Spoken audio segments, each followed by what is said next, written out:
talk about what the goal of this trip is? You know, I told Mr. Abrego Garcia's family I would do everything I could to bring him home, and I'm going to keep working it until he is brought home, because he was illegally snatched off the streets and deported to this prison in El Salvador. The Supreme Court, by 9-0, has said that he was illegally taken out of the country and has ordered the Trump administration to facilitate his return home.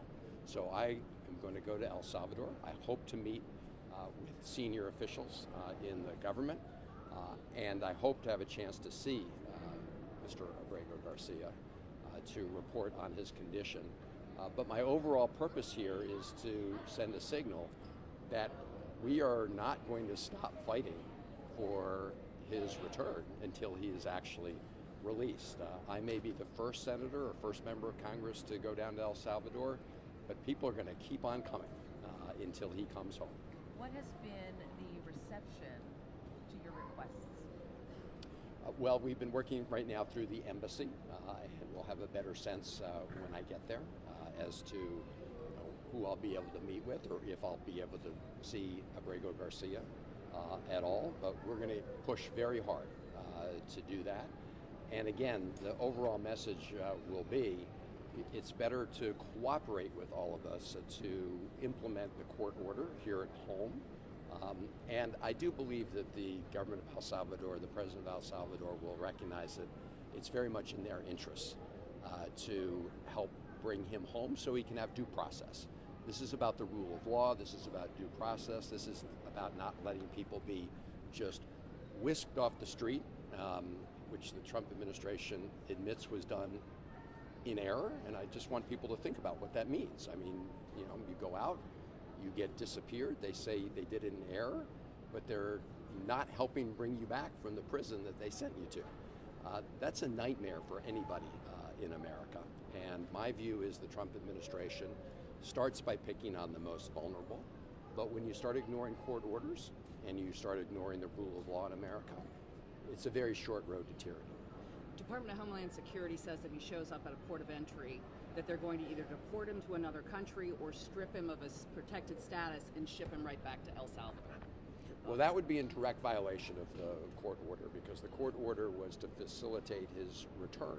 Now, when he gets back here, if they want to bring charges, they can do that. But so far, they've come up with nothing, right? They've lied about him. They have, the president lying in the Oval Office. This is a person who is here legally. He has never been even charged in a criminal case. He's never been convicted in a criminal case. So when the vice president tweets out he's been convicted, that's just not true. I mean, you saw lie after lie after lie coming out of the White House. They're gaslighting the American people on this case. So they can say what they want, but in the United States of America, at least so far, we respect the rule of law. And when a judge orders you to do something, you can appeal it. They did, but the Supreme Court, by 9-0, said the lower court was right, that he'd been wrongfully whisked out of the country, which they admitted in court. I mean, they admitted administrative error. Think about that. And yet they won't lift a finger to get him out of the prison they sent him to in error. And other attorneys are now using his case as an example. So can you talk about the precedent that this has been setting and the precedent you're hoping to set with this trip? Well, that's right. Look, there are two issues. One is freedom and justice for Abrego Garcia, who was illegally whisked away. He's got a wife, 3 kids, and all of a sudden he ends up in a notorious prison in El Salvador. But his case represents a lot more than that. It's about the rule of law. It's about respecting court orders, because that is that is what separates the United States from authoritarianism and tyranny. Is that we respect the rule of law, regardless of your status or position in society. And if you throw that out the window, God help us, because every American then could be subject to this kind of terror and trauma. already. We got to catch a flight. Real quick, how long are you going to be there? Do you know? I'm going to be there at least a couple days. Okay, All and no right? confirmed meetings at this point We that you can talk about. nothing confirmed that we can talk about now. Okay. All right, thank you.